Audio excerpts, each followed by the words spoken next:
Hey guys, welcome back to the Madrid Pundits, a channel for the Madridistas by the Madridistas and of the Madridistas। अगर आप इस channel पे नए हो, channel को subscribe करो, इस वीडियो को लाइक करना एंड इस वीडियो को अंत तक जरूर देखना। आज काफी सारी चीजों के बारे में बात करनी है, रियल मैड्रिड की प्रॉब्लम्स को एड्रेस करना है एंड आप भी अपने थॉट्स कमेंट सेक्शन में मेरे को जरूर बताना कि आपको क्या लगता है कि ये रियल मैड्रिड की प्रॉब्लम है, इसके बारे में मुझे बात करनी चाहिए या फिर आप अपना ओपिनियन भी दे सकते हो। एंड साथ ही साथ दोस्तों हम 7000 सब्सक्राइबर्स के काफी नजदीक है, रफली कुछ 20-25 सब्सक्राइबर्स शॉर्ट है ऑफ 7000 सब्सक्राइबर्स। तो प्लीज मेरी विनती है, आप प्लीज सब्सक्राइब करो मैड्रिड पंडित्स को, गरीब की दुआ लगेगी आपको। एनीवेज, अब रियल मैड्रिड की प्रॉब्लम्स को हम एड्रेस करते हैं, starting of with the management. पहली बात तो जब हम लोग पिछले साल चैंपियंस लीग जीते थे, it wasn't entirely by luck, obviously it was down to individual brilliance as well. काफी सारे प्लेयर्स ने बहुत ज्यादा अच्छा खेल लिया था। Karim Benzema had an amazing out of this world season. Vinicius Junior का ब्रेक थ्रू सीजन था because nobody actually expected Vinicius to become that good all of a sudden. Credit goes to Carlo Ancelotti there, but किसी ने ये expect उससे भी नहीं किया था। उसके बाद फेडरिको वैल्वर्डे एक रेगुलर स्टार्टर बन गया टीम का। Eder Militao was good. David Alaba ने सडनली आके बहुत मैसिव इंपैक्ट क्रिएट कर दिया था और हमारे काफी सारे प्लेयर्स बहुत ही अच्छा खेल रहे थे। गोल तो हम तभी भी खा रहे थे, गोल हम आज भी खाते हैं और गोल तो हम आगे जाके भी खाएंगे ही खाएंगे, because that is the way real Madrid play under Carlo Ancelotti. I am not saying कि हम लोग डिफेंसिवली बहुत ही ज्यादा पुअर हैं, लेकिन मैं ये कहना चाह रहा था कि रियल मैड्रिड एक ऑफेंसिव मोड में खेलती है अंडर कार्लो एंचेलोटी। इसको मैं एक्सप्लेन आगे जाके करूंगा आपसे, लेकिन हम चैंपियंस लीग जीते, हम ला लीगा जीते, हम स्पेनिश सुपर कोपा दे एस्पाना जीते थे पिछले सीजन। इसके वजह से रियल मैड्रिड की काफी सारी तकलीफें, काफी सारी प्रॉब्लम्स हाइड हो गई by the management. They thought that this squad is still capable of pulling it out in Europe, in Spain and everywhere in the fucking world. ऐसा सच नहीं है। आपने काफी सारे प्लेयर्स को जाने दिया, रफली 7 to 8 exits happened last year and you signed roughly 2 to 3 players in order to replace all those 7 to 8 exits। Yes, आपने उन प्लेयर्स को हटाया जो कि आपके लिए उतने यूजफुल नहीं थे। मार्सेलो, गैरेथ बेल, इसको जैसे legends departed the club. Casemiro was one of your most important players, he left the club, but it wouldn't matter much because आपने ऑरेलिया चुआमेनी को साइन किया जो कि एक इंस्टेंट इंपैक्ट बना रहा है। एक चीज आपको कार्लो एंचेलोटी को क्रेडिट देनी पड़ेगी कि जो भी साइनिंग्स अब तक हुए हैं, लाइक 4 साइनिंग्स रफली आप कार्लो एंचेलोटी के दोगे, Antonio Rudiger, Eduardo Camavinga, Aurelien Tchouameni and you have to talk about David Alaba. All these 4 happened under Carlo Ancelotti. I mean, David Alaba was signed even before Ancelotti came to the club, but all of them started very good with Real Madrid। मतलब Rudiger की थोड़ी सी of रही थी, I get it, but अभी सारे के सारे players बहुत ही वेल इंटीग्रेटेड है विद इन द टीम। तो रियल मैड्रिड ने पहली बात स्मार्ट डिसीजंस लिए विद दीज साइनिंग्स एंड साथ ही साथ Carlo Ancelotti has done tremendous and a very good amount of work with them. लेकिन मैनेजमेंट ने हाइड कर दी the problems which Real Madrid was facing regularly.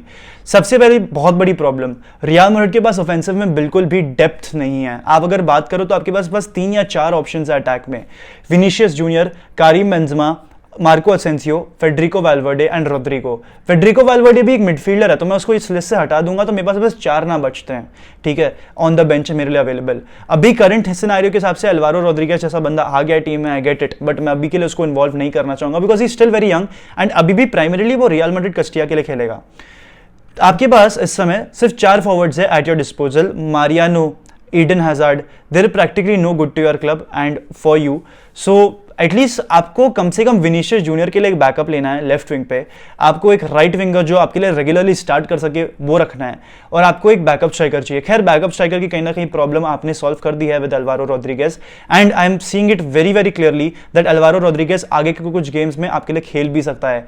Like I won't be surprise अगर वो Espanyol वाले गेम में start कर जाए over Karim Benzema, because Karim Benzema की ये रिपोर्ट निकल कर आ रही है that Karim Benzema is looking disinterested while training and he's also looking disinterested in games, although मैं disagree करना चाहूँगा because Karim Benzema has been one of the most loyal servants to this club right now। Currently Ballon d'Or holder Karim Benzema, he was probably the best player in 2022 alongside Messi and Mbappe। तो I don't get this, I think it is completely agenda। post World Cup Karim Benzema is the second joint ऐसा ही कुछ है top scorer in Europe, not just in La Liga। तो Karim Benzema is doing good, Karim Benzema is not doing bad, but it's stupid because you cannot expect Karim Benzema to play week in week out and score the same amount of goals he does or he did against PSG or Chelsea or City। It is not going to happen, it is very tough to pull that off। उसके अलावा आपको एक backup striker भी लाना पड़ेगा जो उतनी ही quality poses करता हो। अल्वारो रोड्रिगेज एक रे ऑफ होप है इतनी टमल्टेनियस सीजन में आपके लिए एंड आई होप वो आपके लिए अच्छी चीज़ें करेगा, लेकिन आप करीम बेंजेमा को week in week out expect नहीं कर सकते कि वो खेलेगा। In the most important games you obviously have to play him, लेकिन अगर आप रियल बेटिस या स्पेनियल वाले गेम की बात करो तो वहां पर उनमें से एक गेम में आप करीम बेंजेमा को रेस्ट दे सकते हो। एंड पहली बात, काफी लोग कह रहे हैं कि क्या वेदांत भाई हम लोग क्रॉसिंग करने वाले हैं अब आगे जाके, क्या हम क्रॉसेस पे वापस फोकस करने वाले हैं, एम्फेसाइज करने वाले हैं? Answer is no. कल रियल मैड्रिड और कार्लो एंचेलोटी या फिर परसों रियल मैड्रिड और कार्लो एंचेलोटी पैनिक कर गई in the sense that these guys did not know what to do against Barcelona and with their low block. And कहीं ना कहीं ट्रू है, रियल मैड्रिड लो ब्लॉक्स को इतने अच्छे से अब बीट नहीं कर पा रही है, लेकिन I kind of have the solution for it. I mean obviously मैं कार्लो एंचेलोटी जितना स्मार्ट तो नहीं हूं, लेकिन ये इस चीज ने हमको पहले भी रिजल्ट ग्राइंड आउट करके दिया है। जब आप एक 4-2-3-1 खेलोगे ना, आपके पास 4 प्लेयर्स होंगे जो कि इधर बॉक्स में होंगे या फिर अटैकिंग थर्ड में होंगे, ठीक है। पहली बात तो रियल मैड्रिड की करंट सिनेरियो के हिसाब से मेरे को तो बस बार्सिलोना में 2 प्लेयर दिखे जो कि अटैकिंग थर्ड में बहुत वाइब्रेंट थे, विनीसियस जूनियर और Karim Benzema. Vibrant in the sense कि उनकी पोजीशनिंग वैसी थी कि वो अवेलेबल थे फाइनल थर्ड में या फिर अटैकिंग थर्ड में, अटैकिंग हाफ में। यहां पर आप 4-2-3-1 खिलाओगे, आपको रोड्रिगो को कैंप पे खिलाना है और आपको फेडरिको वैल्वर्डे को राइट मिडफील्ड खिलाना है जो उसकी एक्चुअल पोजीशन है मेरे ख्याल से। विनीसियस जूनियर को लेफ्ट मिडफील्ड पे खिलाना है एंड स्ट्राइकर पे करीम बेंजेमा या फिर अल्वारो रोड्रिगेज, जो भी आपके पास स्ट्राइकर पे ऑप्शन अवेलेबल है उसको खिलाना है। अब बात करते हैं second part of this video की, why players like Kylian Mbappe and Erling Haaland might never join Real Madrid. अभी आप सब बहुत अच्छे से जानते हो कि यार Kylian Mbappe renewed his contract with PSG in 2022 few days before our champions league campaign या फिर the final game of the champions league. Kylian Mbappe ने एक्सटेंड करा था for 300 million for 2 years with PSG and Real Madrid on the other hand were asking for 150 million for 4 to 5 years to Kylian Mbappe. तो ऐसा contract PSG ने दिया था उसे, but इस कॉन्ट्रैक्ट के साथ साथ एक लुक्रेटिव चीज भी ऑफर करी गई थी, दैट वाज इमेज राइट्स। अभी किलियन एम्बापे की इस समय उसके पास 60% इमेज राइट्स हैं। Real Madrid on the other hand wanted a 50% of Kylian Mbappe's image rights which Kylian Mbappe did not want to give. अभी मैं इमेज राइट्स क्या होता है क्या नहीं होता है मैं कमेंट सेक्शन में डाल दूंगा कुछ ना कुछ, लेकिन वो मेरे वीडियो का टाइटल नहीं है तो I won't emphasize much on it. Image rights अगर आपको मालूम है, अगर आप एक बहुत बड़े रियल मैड्रिड फैन हो, हर एक प्लेयर का बहुत बड़ा पार्ट होता है, you know it's kind of their earning. I won't go into the details, I will just put it in the comments. लेकिन हर एक Real Madrid player specially from the galactico era या फिर from the Perez era onwards, हर एक player जो real Madrid के लिए खेलता है वो 50% इमेज राइट्स अपनी देता है to the club. Cristiano Ronaldo के साथ हमने एक एक्सेप्शन किया था और डेविड बेकम के साथ हमने एक एक्सेप्शन किया था, जहाँ पर डेविड बेकम की हमने सिर्फ 45% ली थी और क्रिस्टियानो रोनाल्डो के केस में हमने उसको 40% करने दिया था। But that was down to the fact कि रोनाल्डो एक चैंपियंस लीग विनर था, रोनाल्डो एक बैलन डोर विनर था and Ronaldo was the best player on the planet, that's why he was the most costliest player on the planet. Kylian Mbappe might or might not be the best player on the planet right now, but he is definitely the costliest player on the planet.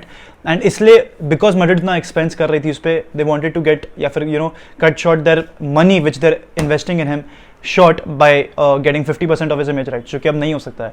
Same goes for Erling Haaland, एक बहुत ही similar case है man city में। उसने man city के साथ contract तो sign किया और लेकिन अभी उसका पहली बात तो हालैंड के एजेंट ने काफी कुछ कहा है, there is a premier league and then there is Real Madrid, it's an obsession for players to play at Real Madrid. तो कहीं ना कहीं हम ये भी एक्सपेक्ट कर सकते हैं कि in the future Erling Haaland can join Real Madrid because Erling Haaland knows that वो जो स्ट्राइकर वाली पोजीशन है ना रियल मैड्रिड की बहुत जल्दी वेकेंट होने वाली है इन प्रॉब्ली अ ईयर और 2, so you could see Erling Haaland in the future at Real Madrid tearing La Liga defences apart. लेकिन शायद से एक बहुत बड़ी पॉसिबिलिटी बैठेगी कि रियल मैड्रिड उसको भी कभी ना ला सके। उसको कैसे ना ला सके?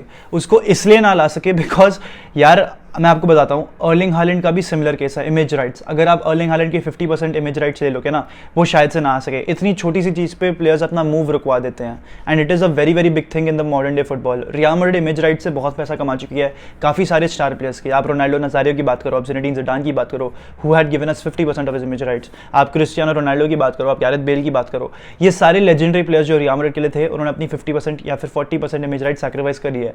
अब ये दोनों प्लेयर्स उतना ना करे शायद से, एंड आपको मालूम है कि ये दोनों आगे जाके मेगा ग्लोबल फुटबॉल स्टार्स बनने वाले हैं या बन ही चुके हैं एक तरीके से, तो इनके ऊपर आपको कहीं ना कहीं कट करना पड़ेगा, आपको 40 या 45% ही चार्ज करना पड़ेगा। तो देखना पड़ेगा भाई रियल मैड्रिड क्या सीन करती है। ऑल्दो मेरे ख्याल से I won't really rule them off, but there is a very good possibility दोस्तों, and I should think that we might not get our hands on both of them. I would be really very happy अगर दोनों players आ जाते हैं club में, but I think realistically the space is only for one player, and कौन सा वो player होगा हमें आगे जाके पता चलेगा। ख्वीचा क्वारात्स्केलिया also wants to join Real Madrid। तो जो भी बेस्ट प्लेयर्स है वर्ल्ड में राइट नाउ या फिर बहुत इन्फॉर्म प्लेयर्स है, they have an obsession towards Real Madrid that hasn't faded away with time, so that is something which we don't really need to worry about or stress about। लेकिन there are players who might debate it because they might not be ready to pay the 50% of the image rights to any club for that matter। ये सारी basic problems हैं। बाकी तो right back की problem चल रही है, एक CDM हमें चाहिए, एक राइट विंग की प्रॉब्लम चल रही है, वो सारी चीज़ें आपको बताइए है, उसके बारे में मैं उतना स्ट्रेस नहीं करना चाहूँगा। बट विद दिस यार I'd like to end the video. If you're watching till the end, hala Madrid y nada más. Hasta el final. Vamos Real. Shoo.